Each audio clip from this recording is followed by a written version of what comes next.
मैं हूं सत्यम, समय का यात्री नहीं बल्कि उसका साक्षी। मैंने वो अंधेरा देखा है जहां कुछ भी नहीं था, न तारे, न धरती, न जीवन। और फिर मैंने सुना वो पहला कंपन, वो पहला शोर जो आगे चलकर बन गया ब्रह्मांड। एक आवाज जो हर चीज से पहले थी, एक अंधेरा इतना गहरा कि दिमाग कांप जाए। फिर एक धमाका, और वही धमाका बन गया हमारा समय। आज के इस सफर में मैं आपको वहीं ले चलूंगा जहां मैं खुद खड़ा था, जहां मैंने पृथ्वी को जलते हुए देखा, जीवन को जन्म लेते देखा और साम्राज्यों को टूटते हुए देखा। आज के इस वीडियो में हम 460 करोड़ साल का इतिहास समेटने जा रहे हैं। हाँ, आपने सही सुना। मैं उस क्षण का गवाह हूं जब पृथ्वी पहली बार जली थी, जब उसका सतह लावा था और जब आकाश राख से ढका था। 150 करोड़ साल पहले की पृथ्वी एक ऐसी दुनिया में जहां जीवन का नामो निशान भी नहीं, एक ऐसी धरती जो बिल्कुल अलग थी, आज से बिल्कुल परे। मैंने उस धरती को उबलते हुए देखा है, ज्वालामुखियों की चीखें सुनी है, लावा को समुद्र बनते देखा है, आकाश को काला होते देखा है। तब पृथ्वी एक उबलते हुए आग के गोले जैसी थी। हर तरफ ज्वालामुखियों के विस्फोट होते रहते थे, लावा की नदियां बहती थीं और आकाश धुएं और राख से घिरा रहता था। बारिश नहीं होती थी, न समुद्र थे, न पेड़, न जानवर, सिर्फ आग, धुआं और तूफान। धीरे धीरे लाखों वर्षों तक बारिश ने इस उबलती धरती को ठंडा करना शुरू किया। बारिशें इतनी लंबी चली कि विशाल महासागर बन गए। मैंने पहली बारिश की बूंद को पृथ्वी पर गिरते देखा था। वो पल सिर्फ सुंदर नहीं, पवित्र था। लेकिन तब भी वायुमंडल सांस लेने लायक नहीं था। हवा में भरपूर कार्बन डाइऑक्साइड, मीथेन और जहरीली गैसें थीं। इन्हीं महासागरों में एक चमत्कार हुआ, जीवन के बीज ने जन्म लिया। मैं उस पहले जीव को नहीं भूल सकता। इतना छोटा था और उसके अंदर छिपा था पूरी मानवता का भविष्य। छोटे छोटे जीव, माइक्रो ऑर्गेनिजम्स पानी में तैरने लगे। सियानोबैक्टीरिया ने वातावरण में ऑक्सीजन छोड़नी शुरू की। धरती बदलने लगी, ऑक्सीजन बढ़ने लगी, जीवन जटिल होने लगा। पेड़ पौधे उगने लगे, महान जंगल फैले। और फिर लाखों वर्षों के बाद पृथ्वी तैयार हुई डायनासोरों के स्वागत के लिए। जब मैंने पहले डायनासोर को चलता देखा, ऐसा लगा जैसे धरती ने खुद एक नया अध्याय खोल दिया हो। करीब 23 करोड़ साल पहले ट्रायसिक काल में धरती पर पहले डायनासोर प्रकट हुए। वे छोटे थे, तेज थे और उनकी आंखों में वही चमक थी जो बाद में मनुष्यों में दिखी। धीरे धीरे वे विशाल होते गए, कुछ पर्वत जैसे, कुछ तूफान जैसे। ब्रैकियोसोरस, टाइटेनोसोरस। जब टाइटेनोसोर के कदम धरती पर पड़े, मैंने सच में धरती को हिलते महसूस किया था। जीवन तेजी से बदल रहा था। छोटे छोटे डायनासोर अब विशालकाय आकार लेने लगे थे। पेड़ पौधे भी जंगलों में ऊंचाई छू रहे थे और डायनासोर धरती पर चलते हुए बादलों को छूने लगे थे। मैंने उन्हें अपनी आंखों से बढ़ते देखा। हर गुजरते युग के साथ उनका हर कदम बड़ा होता गया। धरती उनकी थी और मैं सिर्फ एक साक्षी। ये था विशालता का युग, जुरासिक काल। कुछ डायनासोरों ने अपने आकार से इतिहास रच दिया। ब्रैकियोसोरस 85 फीट लंबा, 40 टन से भारी, धरती पर चलता नहीं था, तैरता हुआ पहाड़ लगता था। साथ ही आया टाइटेनोसोरस, इतना विशाल कि अगर वो मैदान पर लेट जाए तो पूरा फुटबॉल मैदान उसके नीचे खो जाए। जब टाइटेनोसोर अपनी गर्दन उठाता था, मैं बादलों की छाया को उसके चेहरे पर गिरते देखता था। वो कोई जानवर नहीं था, वो पृथ्वी की शक्ति का जीवित स्मारक था। उन विशाल प्राणियों की गर्दनें इतनी लंबी थीं कि वे पेड़ों की सबसे ऊंची शाखाओं से खाना खा लेते थे। उनका विशाल आकार कोई संयोग नहीं था, ये प्रकृति की रणनीति थी। शिकारियों से सुरक्षा, ऊंचाई तक पहुंच और बादशाहत का दावा। उनके कदमों की गूंज आज भी मेरे भीतर गहरी दबे हुए सुनाई देती है। लेकिन हर स्वर्णिम युग का अंत तय होता है। 6.6 करोड़ साल पहले यूनिवर्स के सन्नाटे को चीरता हुआ एक आग का गोला पृथ्वी की तरफ बढ़ रहा था। एक विशाल एस्ट्रॉइड 10 से 15 किलोमीटर चौड़ा, 70,000 किलोमीटर प्रति घंटा की गति से। मैंने उसे आते देखा था। आकाश फटता हुआ महसूस हुआ। उस क्षण को कोई शक्ति रोक नहीं सकती थी। फिर एक तेज चमक, एक भीषण धमाका। एस्ट्रॉइड मेक्सिको के युकाटन में टकराया और उसी एक पल में डायनासोरों का साम्राज्य मिटने लगा। धरती कांपी। हजारों किलोमीटर तक सब कुछ आग बन गया। सुनामी आसमान जितनी ऊंची उठी। आकाश महीनों तक राख से भरा रहा। मैंने जंगलों को जलते हुए देखा, उन प्राणियों को बुझते हुए देखा जिन्हें मैंने लाखों सालों तक बढ़ते देखा था। कुछ डायनासोर एक पल में खत्म हो गए, कुछ बच गए, लेकिन अंधकार, भूख और ठंड ने उन्हें भी घेर लिया। धूप धरती तक पहुंचना बंद हो गई थी। जीवन के ऊपर मौत की मोटी चादर पसर गई थी। ये था क्रिटेशियस पैलियोजीन विलुप्ति, इतिहास का सबसे भयानक मास एक्सटिंक्शन। उस दिन जीवन ने अपना सबसे दर्दनाक अध्याय लिखा था। मैंने साम्राज्य को रोते हुए टूटते देखा। अंधेरा छटा, राख बैठी, धरती फिर से सांस लेने लगी। अब दुनिया अलग थी, शांत, ठंडी, खाली। और इसी खाली मंच पर कदम रखा छोटे छोटे स्तनधारियों ने। वे चूहे जैसे थे, रात में चलते थे, गर्म खून वाले थे। जब दुनिया खामोश थी, मैंने उनकी छोटी छोटी चालें देखी। वे कमजोर थे, पर अंदर कुछ था। आग, जिद, भविष्य। जलवायु बदली, हरियाली लौटी। इन छोटे जीवों ने पेड़ों पर चढ़ना शुरू किया, जमीन पर दौड़ना और मौसम के साथ ढलना शुरू किया। इसी काल में अफ्रीका के जंगलों में प्राइमेट्स पैदा हुए। यही आगे चलकर बंदर, गोरिल्ला और इंसानों के पूर्वज बने। मैंने पहली बार उस आंखों की चमक देखी थी जिसमें भविष्य छिपा था, इंसान का भविष्य। अफ्रीका में पर्यावरण बदल रहा था। पहाड़ उठ रहे थे, जंगल सिमट रहे थे, खुले मैदान फैल रहे थे। इसी बदलाव ने कुछ प्राइमेट्स को पेड़ों से उतरकर जमीन पर आने के लिए मजबूर किया। धीरे धीरे उन्होंने सीधा खड़ा होना सीखा। ये था बाईपेडल चलने की शुरुआत। मैंने उन्हें अपनी रीढ़ सीधी करते देखा था। वो पल छोटा था, लेकिन इतिहास के लिए वो एक क्रांति थी, क्योंकि उसी ने इंसान के आकार का पहला अक्षर लिखा। आज से करीब 3 लाख साल पहले पूर्वी अफ्रीका में एक नई प्रजाति प्रकट हुई, होमो सेपियंस। पर वे अकेले नहीं थे। धरती पर और भी मानव प्रजातियां थीं। होमो इरेक्टस, होमो हैबिलिस, निएंडरथाल्स, डेनिसोवान्स। लेकिन होमो सेपियंस के पास कुछ था, कुछ ऐसा जो किसी और में नहीं था। कल्पना, सोच, दृष्टि। उनका मस्तिष्क बड़ा था, संवेदनाएं गहरी थीं। उन्होंने भविष्य के बारे में सोचना शुरू किया। मैंने उनके चेहरों पर वो चमक देखी थी जो बाकी किसी प्राणी में नहीं थी। वे डरते थे, पर सपने भी देखते थे। वे तेज दौड़ सकते थे, हथियार पकड़ सकते थे और गर्मी सर्दी सहन कर सकते थे।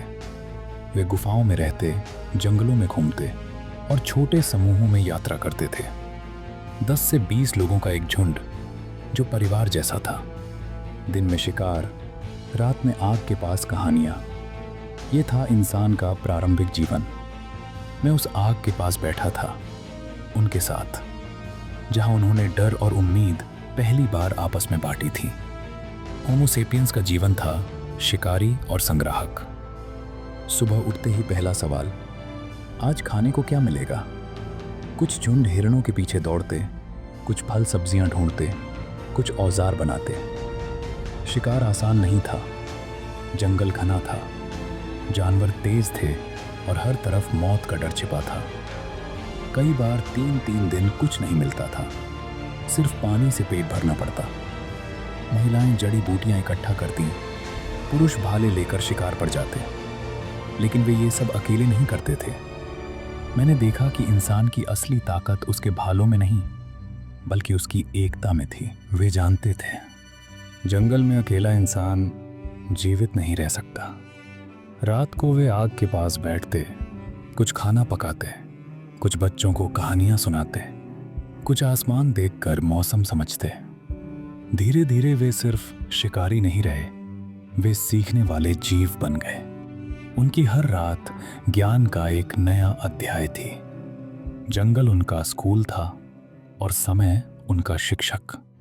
करीब 70,000 साल पहले होमो सेपियंस के दिमाग में हुआ वो बदलाव जिसने पूरी दुनिया बदल दी। इसे वैज्ञानिक कहते हैं कॉग्निटिव रेवोल्यूशन, यानी सोचने की ताकत का विस्फोट। अब इंसान सिर्फ देखने पर निर्भर नहीं था, वो कल्पना कर सकता था। भविष्य, कहानियां, भावनाएं, भगवान, नियम, डर जो कभी हुआ भी ना हो, और सबसे बड़ी शक्ति, भाषा। अब वे सिर्फ इशारों से नहीं, शब्दों में बोल सकते थे। उस झाड़ी के पीछे शेर है, बारिश आ सकती है, वहां भोजन मिलेगा। पर भाषा सिर्फ सूचना नहीं थी, वो कल्पना का जहाज थी। लोग कहानियां गढ़ने लगे, देवता, आत्माएं, चांद की किंवदंतियां, अदृश्य शक्तियां। मैंने वो पहली कहानी सुनी थी जो इंसान ने आग के पास बैठकर कही थी। वो कहानी सच नहीं थी, पर उसमें भविष्य की सभ्यता छुपी थी। इसी शक्ति ने उन्हें सक्षम बनाया हजारों लोगों को एक साथ जोड़ने की, समूहों, कबीलों, समाजों को बनाने की, विश्वास और आस्था पैदा करने की। दूसरे जानवर 50 से ज्यादा का समूह नहीं बना पाते क्योंकि भरोसा टूट जाता है, पर इंसान एक कहानी, एक विश्वास, एक प्रतीक और लाखों लोग एकजुट। यहीं से इंसान बाकी सभी जीवों से ऊपर उठ गया। यहीं उसने इतिहास लिखना शुरू किया। जब इंसान ने जमीन पर कदम रखा, वो धरती नहीं, उसका भविष्य था। करीब 60,000 साल पहले होमो सेपियंस ने पूर्वी अफ्रीका छोड़ना शुरू किया। क्यों? शायद मौसम बदल रहा था, शायद शिकार कम हो रहे थे, या शायद भीतर जन्म ले रहा था एक सवाल, ये दुनिया आखिर क्या है? मैंने उन्हें पहली बार यात्रा पर निकलते देखा था। उनके कदमों में डर भी था और उम्मीद भी। वे नहीं जानते थे कि आगे क्या है, पर फिर भी चल पड़े। वे पहले मध्य पूर्व पहुंचे, फिर एशिया, फिर यूरोप और अंत में ऑस्ट्रेलिया तक। लेकिन ये सफर आसान नहीं था। हर जगह पहले से दूसरी मानव प्रजातियां थीं। निएंडरथाल्स यूरोप में, डेनिसोवान्स एशिया में, और यहीं कहानी ने मोड़ लिया। अब तक दुनिया यही सोचती थी कि होमो सेपियंस और इन दूसरी प्रजातियों के बीच सीधा टकराव हुआ होगा। पर जब पुरानी हड्डियों और दांतों से डीएनए निकाला गया, सच सामने आया। ये कहानी सिर्फ संघर्ष की नहीं थी, ये मिलन की कहानी भी थी। आज के इंसानों में 1 से 4% निएंडरथाल डीएनए मौजूद है। दक्षिण एशिया और ऑस्ट्रेलिया में डेनिसोवन डीएनए भी। मैंने उन्हें लड़ते भी देखा था और साथ बैठते भी। मैंने देखा कि मनुष्य सिर्फ नष्ट नहीं करता, वो अपने भीतर समाने की क्षमता भी रखता है। तो हाँ, हम शुद्ध होमो सेपियंस नहीं हैं, हम मिश्रण हैं, पुरानी दुनिया का जिंदा सबूत। अब सवाल उठता है, अगर वे हमारे साथ रहते थे तो फिर वे गायब कैसे हो गए? कुछ कहते हैं होमो सेपियंस ज्यादा संगठित थे, कुछ कहते हैं हमारी आबादी तेजी से बढ़ी, कुछ कहते हैं हमने उन्हें धीरे धीरे आत्मसात कर लिया।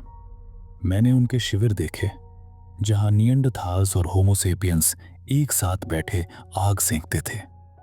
वे मिटे नहीं, वे हम बन गए। दोस्तों, अभी तक आपने देखा कि होमो सेपियंस पूरी दुनिया में फैल चुके थे, पर अब आने वाला था वो युग जिसने इंसान की सहनशीलता को नई परिभाषा दी।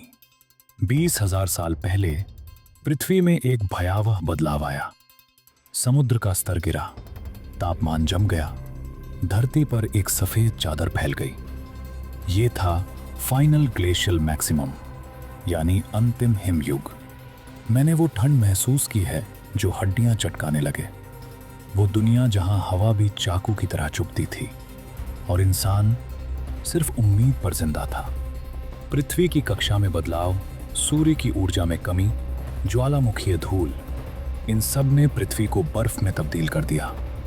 यूरोप, एशिया और उत्तर अमेरिका के बड़े हिस्से बर्फ से दब गए। कई जगह जो आज समुद्र हैं, तब इंसान पैदल चल सकता था। अब सोचिए, ऐसी ठंड में इंसान कैसे जिंदा रहा होगा। न कोई शहर, न खेती, न विज्ञान, बस जिंदा रहने की जिद। मैंने उन्हें बर्फ की गुफाओं में सिकुड़ कर बैठते देखा, शिकार के पीछे घंटों दौड़ते देखा। जब भूख आते चीरती थी, तब भी वे चलते रहे। यही संघर्ष इंसान को मजबूत बना रहा था, अडिग, अनुकूलनशील और बदलाव के लिए तैयार।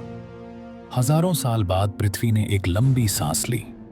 11,000 साल पहले सूरज की गर्मी बढ़ी, ग्लेशियर पिघले, नदियां बनी, घाटियां हरियाली से भरने लगी। इंसान जो कल तक बर्फ में भाग रहा था, अब पहली बार सोचने लगा, क्या मैं रुक सकता हूं?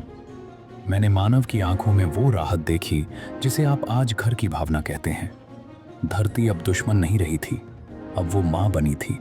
जानवर तय इलाकों में रहने लगे, मौसम स्थिर होने लगा और इंसान ने महसूस किया, क्या हम भोजन उगा सकते हैं? यही था वो क्षण जिसने दुनिया बदल दी। बीज बोना, इंतजार करना और पहली बार धरती से अपना भोजन प्राप्त करना। यहीं से शुरू हुआ नवपाषाण युग। गेहूं, जौ, दालें, बाजरा, चावल।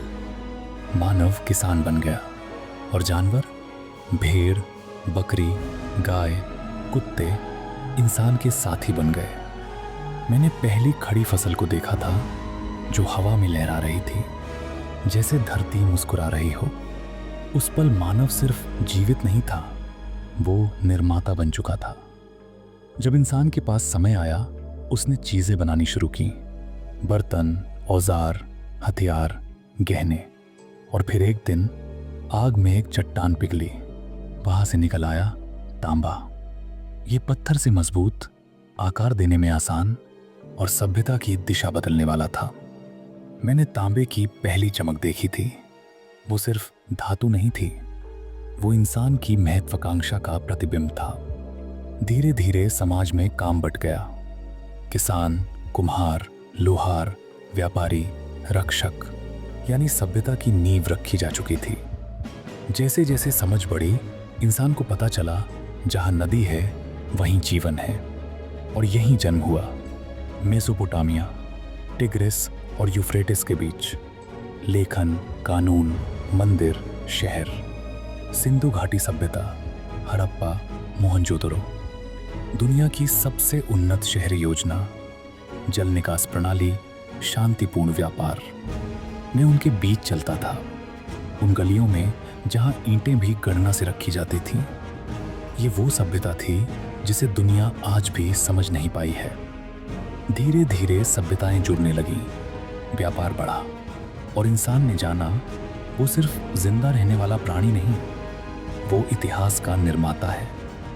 जब गांव शहर बने और काम बढ़ा, इंसान को नेतृत्व की जरूरत पड़ी। यहीं जन्म हुआ कानून, प्रशासन, सेना, मंदिर, राजा। कुछ राजा खुद को देवता बताते, कुछ देवताओं का पुत्र। मैंने देखा कि शक्ति सिर्फ तलवार से नहीं आती, कहानियों से आती है और लोगों के विश्वास से।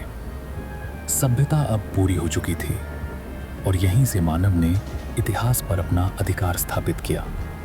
और याद रखना, मानवता समय की कहानी का अगला अध्याय तुम लिखोगे। मैं सिर्फ शुरुआत का साक्षी था, पर अंत वो हमेशा तुम्हारे हाथों में होगा। लावा की रोशनी तेज होती जाती है, मेरी परछाई उसमें घुलने लगती है और मैं वापस वही बन जाता हूँ जिससे ये कहानी शुरू हुई थी। आग, ऊर्जा, समय, सत्य।